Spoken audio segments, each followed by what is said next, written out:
So hello everyone. Today I'm going to discuss about healthcare system in India. तो जो हमारा health care system है उसमें क्या क्या एक्ट्स हैं, कौन से इंपॉर्टेंट जुरिसडिक्शन हैं, उसके बारे में डिस्कस करूँगा. फिर मैं डिस्कस करूँगा कि नेशनल हेल्थ मिशन क्या है और इंटीग्रेटेड चाइल्ड डेवलपमेंट सर्विसेज क्या है. तो जो राइट टू हेल्थ है वो WHO के 1946 के डिक्लेरेशन में सबसे पहले डिस्क्राइब किया गया था और वो हर कंट्री से ये रिक्वेस्ट करती है कि राइट टू हेल्थ सभी के लिए इम्पॉर्टेंट है. हमारे कॉन्स्टिट्यूशन की अगर हम बात करें तो right to health is not a fundamental right, लेकिन जो हमारा article 21 which is right to live, उसके मुताबिक right to health is inherent to a life with dignity.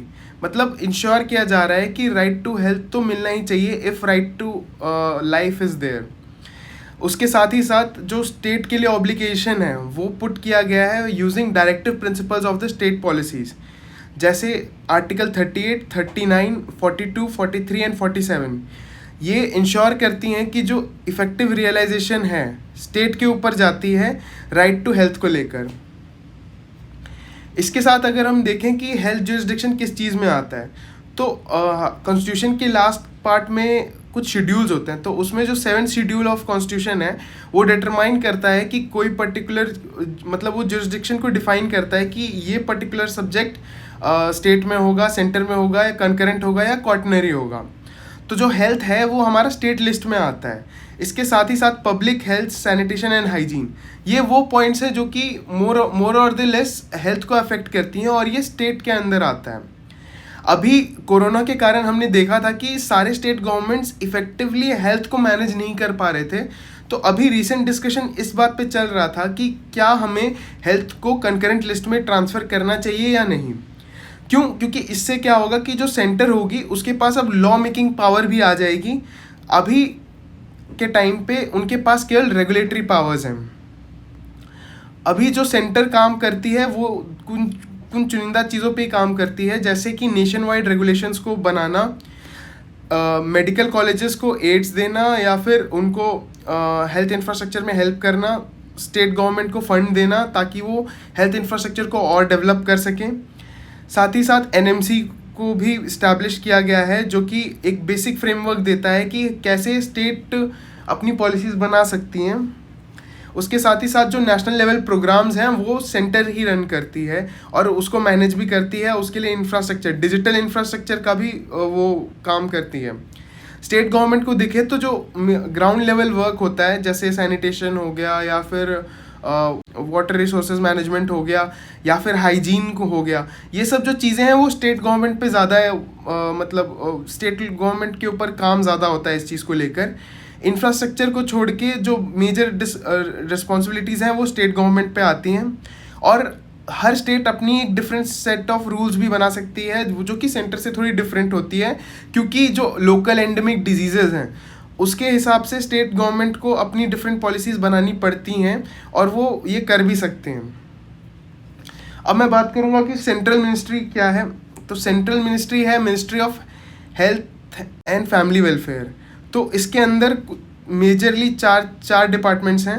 पहला है directorate general of health services, दूसरा है department of health and family welfare, तीसरा है डिपार्टमेंट ऑफ हेल्थ रिसर्च और कुछ ऑटोनोमस बॉडीज़. बात करें हम DGHS, तो DGHS का काम जो होता है वो होता है कि वो टेक्निकल नॉलेज के बारे में देखे regarding the health care, medical education and public health.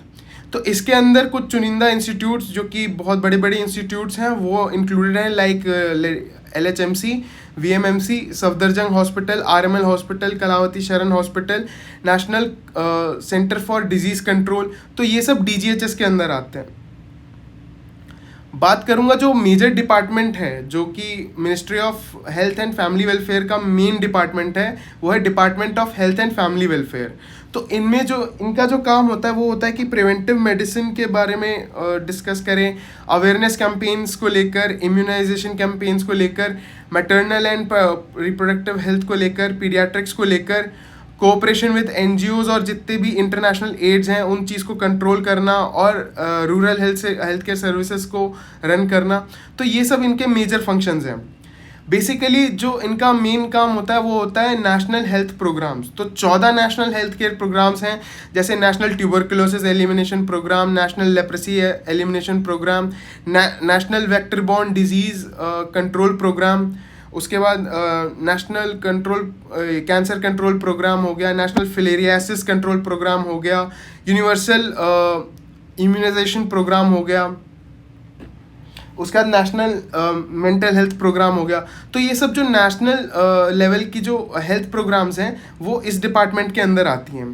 साथ ही साथ नेशनल मेडिकल काउंसिल है जो कि रिसेंटली 2019 में बनाई गई है, उसमें भी जो वो भी department of health and family welfare में आती है। National institute of health and family welfare भी इस डिपार्टमेंट के अंदर आता है। डेंटल काउंसिल ऑफ इंडिया हो, फार्मेसी काउंसिल ऑफ इंडिया हो, इंडियन नर्सिंग काउंसिल हो, central drug standards control organisation, food safety and standards authority of India, तो ये सारे जितने ऑर्गेनाइजेशंस हैं ये इस पर्टिकुलर डिपार्टमेंट में आते हैं।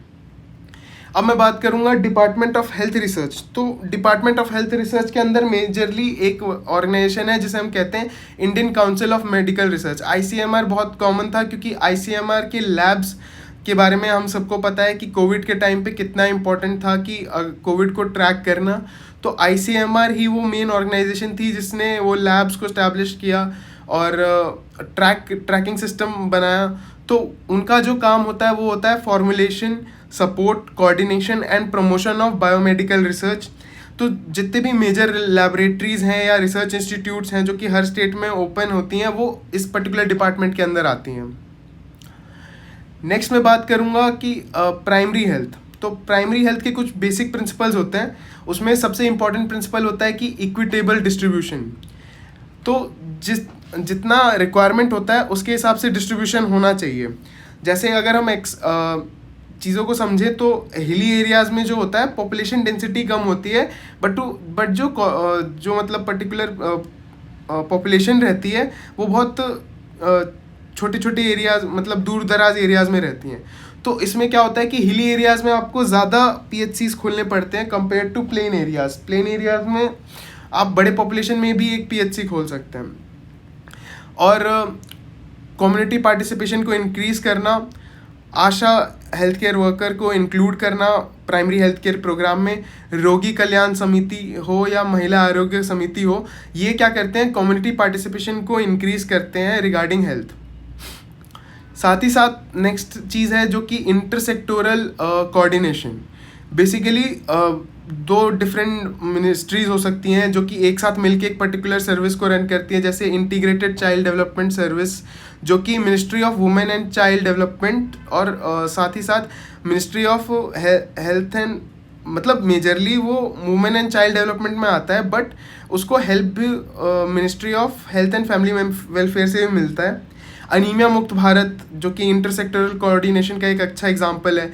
स्वच्छ भारत अभियान भी एक बहुत बड़ा एग्जाम्पल है जो ये दिखाता है कि कैसे इंटरसेक्टोरल कोऑर्डिनेशन मेंटेन किया जा सकता है।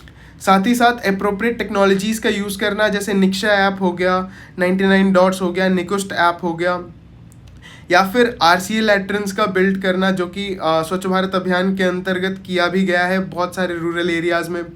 ORS विद जिंक को कॉमनली लोगों में अवेलेबल करवाना, ये भी बहुत बहुत ब्रेक थ्रू काम है। इसके साथ साथ एलिमेंट्स ऑफ प्राइमरी हेल्थ। तो प्राइमरी हेल्थ कैसे इंश्योर किया जा सकता है, कौन कौन सी चीज़ों पे काम किया जा सकता है, वो है जैसे education regarding health, locally endemic diseases को प्रिवेंट करना, एसेंशियल ड्रग्स का अवेलेबिलिटी होना, मदर एंड चाइल्ड केयर के लिए स्पेशल यूनिट्स होना, इम्यूनाइजेशन को बहुत ज़्यादा एक्सपैंड करना, मतलब हर लेवल पे इम्यूनाइजेशन अवेलेबल होना लोगों के लिए, न्यूट्रिशनल सप्लाई ऑफ फूड और गुड क्वालिटी फूड मिलना, ट्रीटमेंट ऑफ कॉमन डिजीजेस और वाटर एंड सैनिटेशन अच्छे से मिलना। अब मैं बात करूँगा नेशनल हेल्थ मिशन। बेसिकली सबसे पहले स्टार्ट हुआ था 2005 में नेशनल रूरल हेल्थ मिशन, जिसके अंदर हमने देखा कि आशा वर्कर्स को इंडक्ट करना, उसके बाद PHC इस्टेब्लिश करना, ये सब किया गया।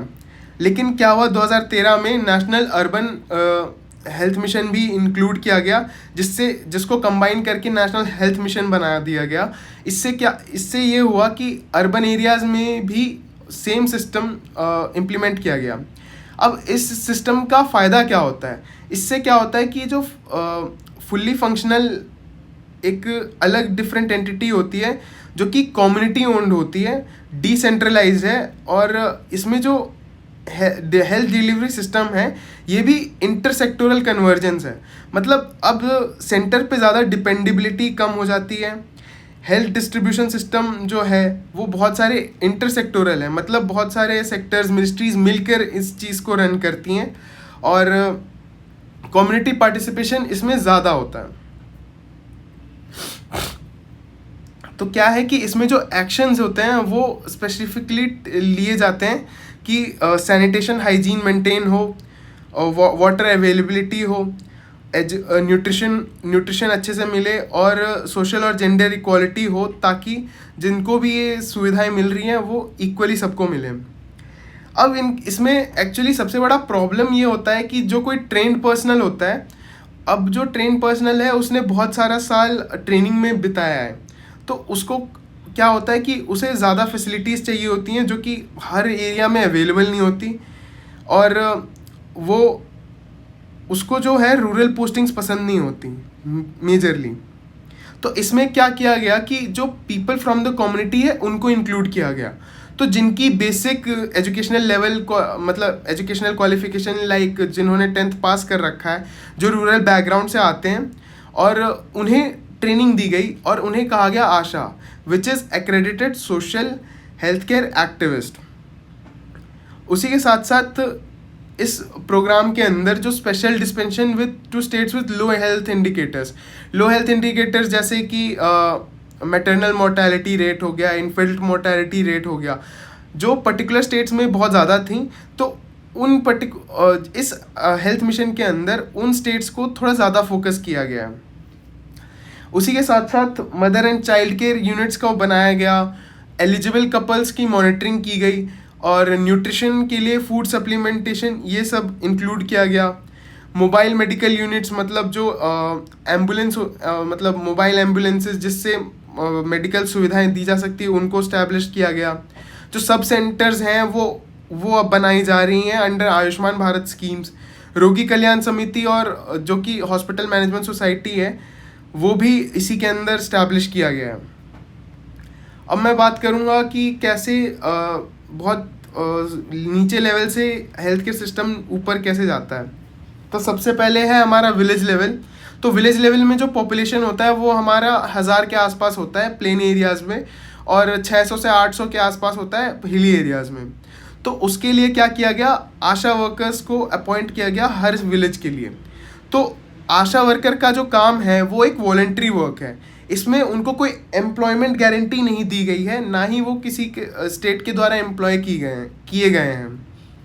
तो उनकी कुछ बेसिक क्राइटेरियाज हैं, जैसे कि उन्हें परमानेंट रेजिडेंट होना चाहिए, मिनिमम उनको 10th क्लास पास होना चाहिए, इंडक्शन ट्रेनिंग उनकी 23 दिन की होनी चाहिए, और वो प्रेफरेबली 25 से 45 उम्र की एक फीमेल होनी चाहिए।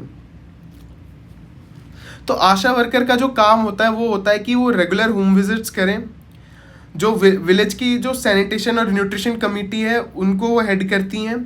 महिला आरोग्य समिति, मतलब महिलाओं के साथ जितना भी कम्युनिटी में उनके साथ मीटिंग करना, उनके घर घर तक जाना, ये सब उनका काम होता है। उन्हें हेल्थ रिकॉर्ड्स मेंटेन करने होते हैं, और साथ ही साथ वो आंगनवाड़ी वर्कर्स के साथ काम कर रहे होते हैं, क्योंकि आंगनवाड़ी वर्कर्स जो होते हैं वो बेसिकली बच्चों, मतलब जो 0 से 6 ईयर्स तक के जो बच्चे हैं उनका देखभाल कर रही होती हैं। तो आशा वर्कर का एक इम्पॉर्टेंट काम होता है इम्यूनाइजेशन को लेकर, तो वो साथ साथ आंगनवाड़ी वर्कर्स के साथ ही काम कर रही होती हैं। एक और चीज़ ये होता है कि इनका जो काम होता है वो इंसेंटिव बेस्ड होता है, मतलब अगर वो एलिजिबल कपल्स का जो डेटा मेंटेन कर रहे होते हैं उसके हिसाब से उनको इंसेंटिव भी दिया जाता है, मतलब जो उनका जो बेसिक पे है उससे थोड़ा और उन्हें मिलता है, ताकि वो इन एलिजिबल कपल्स के हेल्थ रिकॉर्ड्स को अच्छे से मेंटेन कर सकें। अब जो नया कॉन्सेप्ट आ रहा है उसके हिसाब से सब सेंटर, जो कि 3,000 के पॉपुलेशन हिली एरियाज़ में और 5,000 के पॉपुलेशन प्लेन एरियाज़ में, मतलब अगर हम मान के चलें तो 5 से 6 गांव मिलके एक सब सेंटर बनाना की कोशिश कर रहे हैं। आयुष्मान भारत स्कीम के अंदर जो है इसे हेल्थ एंड वेलनेस सेंटर बनाने की कोशिश है। इसमें क्या होगा कि मिनिमम जो अपॉइंटमेंट होगी वो एक नर्सिंग ऑफिसर की होगी, नहीं तो एक एएनएम की होगी। एएनएम है ऑक्सिलरी नर्सिंग मिडवाइफ। तो इनका जो ट्रेनिंग पीरियड होता है वो 2 ईयर का होता है, प्लस 6 मंथ की उनकी इंटर्नशिप होती है। तो जो सब सेंटर में बेड फैसिलिटीज़ होती हैं वो 0 से 3 बेड, मतलब बेड्स हो भी सकती हैं, बल्कि बेड होने ही चाहिए, एटलीस्ट 2-3 तो होनी ही चाहिए। तो सब सेंटर में एक और इम्पॉर्टेंट काम होता है, वो है मल्टीपर्पज़ वर्कर्स का। तो मल्टीपर्पज़ वर्कर्स 2 तरह के होते हैं, मेल एंड फीमेल। इसका जो मतलब रिकमेंडेशन दिया गया था वो करतार सिंह कमेटी ने दी थी 1973 में। तो जो फीमेल वर्कर्स होती हैं वो मदर एंड चाइल्ड केयर पे ज़्यादा फोकस करती हैं, वो भी एलिजिबल कपल्स को रिकॉग्नाइज करती हैं और ओपीडी और सर्वेज कंडक्ट करती हैं। मेल वर्कर्स का जो इम्पोर्टेंट काम वो होता है कि वाटर क्वालिटी, मतलब वाटर ड्रिंकिंग क्वालिटी चेक करते रहना, और साथ ही साथ वेक्टर बॉर्न डिजीजेस पे कंट्रोल करना। जैसे स्प्रे, अगर उन्हें कहीं पे स्प्रे कराना हो या फिर डेंगू के मच्छर को पनपने ना देना हो, ये सब मेल मल्टीपर्पज़ वर्कर्स का काम होता है। साथ ही साथ उन्हें रिकॉर्ड्स और रजिस्टर्स को मेंटेन करना, ये भी उनका ही काम है। अब आते हैं पीएचसी पे। पीएचसी को हम backbone of the health care system भी कह सकते हैं, क्योंकि ये वो लोएस्ट मिनिमम लेवल है जहाँ पे एक डॉक्टर अपॉइंट किया जा सकता है। तो प्राइमरी हेल्थ केयर सेंटर जो होता है वो 20,000 की पॉपुलेशन होती है हिली एरियाज़ में, प्लेन एरियाज़ में 30,000 की पॉपुलेशन पे होता है। तो बेसिकली एक बड़े ग्रुप ऑफ विलेजेस, जैसे 10 गांव या 20 गांव मिलाकर एक पब्लिक हेल्थ सेंटर होता है। इनमें जो बेड की संख्या होती है वो 4 से 6 बेड होने ही चाहिए। 13 से 14 स्टाफ्स इनमें इंक्लूडेड होते हैं। 3 मेडिकल ऑफिसर की प्रोविज़न की गई है, जिसमें एमबीबीएस मेडिकल ऑफिसर्स भी हो सकते हैं या फिर वो आयुष के मेडिकल ऑफिसर्स हो सकते हैं। यहाँ पीएचसी में एक मेडिकल ऑफिसर इंचार्ज होता है जो कि इस पूरे पीएचसी को हेड कर रहा होता है। इसके साथ साथ मेडिकल ऑफिसर के अंदर ANM, nurses, pharmacist, multipurpose workers और हेल्थ असिस्टेंट्स भी होते हैं जो उन्हें हेल्प करते हैं। तो जैसे कि मैंने कहा कि ये स्मॉलेस्ट यूनिट होता है जहाँ पे एक डॉक्टर प्रेजेंट होता है, बैकबोन होता है, और एक फर्स्ट पॉइंट होता है जहाँ पे आप डिजीज़ेस को स्क्रीन कर सकते हो। यहाँ कोई स्पेशलिस्ट डॉक्टर प्रेजेंट नहीं होता, लेकिन ये होता है कि जो सिम्टोमेटिक ट्रीटमेंट है, जो कॉमन डिजीज़ेस हैं जो कि आसपास या लोकेलिटी में फैल रहे होते हैं, वो आराम से डायग्नोज कर सकते हैं और ट्रीटमेंट भी दिया जा सकता है by the doctors in the PHC. फिर हम ब्लॉक लेवल पे आते हैं। तो ब्लॉक लेवल पे हमें मिलता है कम्युनिटी हेल्थ सेंटर, जो कि प्लेन एरियाज़ में 1 लाख के पॉपुलेशन के आसपास होता है और हिली एरियाज़ में 80,000 या उससे कम के आसपास होता है। तो ब्लॉक लेवल हो, तालुका लेवल हो या सब डिवीज़न लेवल हो, तो वहाँ पे एक कम्युनिटी हेल्थ सेंटर बनाया जाता है जिसमें बेड की संख्या 30 से ज़्यादा होती है, स्टाफ की संख्या 50 से ज़्यादा होती है। यहाँ पे क्या होता है कि स्पेशलिस्ट की तैनाती की जाती है, जिसमें medicine, surgery, obs gynae, paediatrics, ये मतलब 4 ऐसे मेजर डिपार्टमेंट्स हैं जो कि वहाँ पे होने ही चाहिए। साथ ही साथ ऑप्शनल अगर प्रेजेंट है तो well and good, like anaesthesia, ophtha and ENT. इसके साथ साथ लेबोरेटरी सर्विसेज भी रन की जाती हैं बिसाइड्स द स्पेशलिटी को। ANM, GNM, nursing officers, pharmacist, lab technician, OT technician, ये सब भी यहाँ अपॉइंटेड किए जाते हैं। फिर आते हैं हम डिस्ट्रिक्ट हॉस्पिटल पे। तो हर स्टेट में पर्टिकुलर डिस्ट्रिक्ट्स हैं। अपने इंडिया में हम देखें तो 625 के आसपास हमारे पास डिस्ट्रिक्ट्स हैं। तो हर डिस्ट्रिक्ट में एक हॉस्पिटल होता है जो कि 5 लाख की पॉपुलेशन को केटर कर रहा होता है। जो secondary level health care system है उसमें ये टॉप पे होता है। ये टर्शरी केयर के जस्ट नीचे होता है, तो मेडिकल कॉलेज के ठीक नीचे होता है। तो इसमें क्या होता है कि जो क्लिनिकल स्पेशलिटीज़ हैं, हर तरह की क्लिनिकल स्पेशलिटीज़ प्रेजेंट होती हैं। स्पेशलाइज्ड लेबोरेटरीज़ भी प्रेजेंट होती हैं, स्टाफ नर्सेज हैं, एएनएम है, फार्मासिस्ट है और प्रोग्राम मैनेजर होता है। यहाँ मिनिमम 80 बेड्स की फैसिलिटी होनी ही चाहिए। अगर हम हेल्थ इंफ्रास्ट्रक्चर को देखें तो इन शॉर्ट समरी हम देख सकते हैं कि यहाँ हेल्थ सिस्टम को कैसे बताया गया है कि विलेज लेवल में 1000 के पॉपुलेशन पे आंगनवाड़ी वर्कर्स हैं, दाइज हैं जिन्हें हम बर्थ अटेंडेंट्स कहते हैं, आशा वर्कर्स हैं, हेल्थ गाइड्स हैं। सब सेंटर का पॉपुलेशन अगर हम देखें तो वो 5000 पे है। प्राइमरी हेल्थ केयर सेंटर्स को देखें तो वो 30,000 के पॉपुलेशन पे है। उसके ऊपर CHC हैं, उसके ऊपर तालुका या सब डिस्ट्रिक्ट हॉस्पिटल्स हैं, उसके ऊपर डिस्ट्रिक्ट हॉस्पिटल्स हैं और उसके ऊपर मेडिकल कॉलेजेस या फिर नेशनल लेवल हॉस्पिटल्स या रीजनल हॉस्पिटल्स हैं। अब मैं बात करूँगा इंटीग्रेटेड चाइल्ड डेवलपमेंट सर्विसेज। तो ये 1975 में ministry of women and child development के द्वारा स्टार्ट किया गया था। तो इसमें क्या होता है कि इसमें 3 तरह के लोगों को हम देख सकते हैं। मैंने 2 तरह की चीज़ें बनाई हैं। एक साइड मैंने ये बताया कि कैसे हेल्थ केयर सिस्टम में चीज़ें बढ़ती हैं और हॉस्पिटल्स कैसे अरेंज्ड हैं, और साथ ही साथ ये दिखाया कि ICDS के जो एम्प्लॉयड लोग हैं वो कैसे एम्प्लॉयड होते हैं। तो हर विलेज में एक आंगनवाड़ी वर्कर होता है जो कि 1000 के पॉपुलेशन को केटर कर रहा होता है। PHC के लेवल पे एक आंगनवाड़ी सुपरवाइज़र होता है जिसके अंदर 20 से 30 के आसपास आंगनवाड़ी वर्कर्स होते हैं। उसी के ऊपर CDPO होता है। CDPO is child development programme officer. तो वो CHC के लेवल पे होता है और वो 1 लाख के पॉपुलेशन को केयर कर रहा होता है। CDPO ब्लॉक्स में होते हैं, तो वो ब्लॉक लेवल ऑफिसर हैं जो कि इस पर्टिकुलर प्रोग्राम को सुपरवाइज कर रहे होते हैं। तो बेसिकली ICDS में किया क्या जाता है। ICDS में प्राइमरी एजुकेशन को दिया जाता है और न्यूट्रिशन प्रोवाइड की जाती है from pregnant ladies to children to up to 6 years. इसके बाद साथ हम देखेंगे कि 6 to 14 ईयर्स जो है आयरन और फॉलिक एसिड के टैबलेट्स दी जाती हैं। नर्सरी और प्री नर्सरी एजुकेशन जो होता है वो चिल्ड्रन को दिया जाता है इस लेवल पे। अब मैं बात करूँगा आयुष्मान भारत स्कीम के बारे में। तो आयुष्मान भारत स्कीम एक बहुत ही रिवॉल्यूशनरी स्कीम है। बेसिकली सारे स्कीम्स को अभी मर्ज कर दिया गया है इसमें। तो इसमें क्या होता है कि अब जो है हेल्थ इंश्योरेंस प्रोवाइड किया जाएगा to the 80 crore vulnerable population under the PMJ act, मतलब PMJ प्रधानमंत्री जन आरोग्य योजना। तो इसके अंदर जो है 80 करोड़ जो वल्नरेबल पॉपुलेशन है उनको हेल्थ इंश्योरेंस प्रोवाइड की जाएगी। पर फैमिली जो होती है उन्हें 5 लाख तक दिया जाता है पर एनम।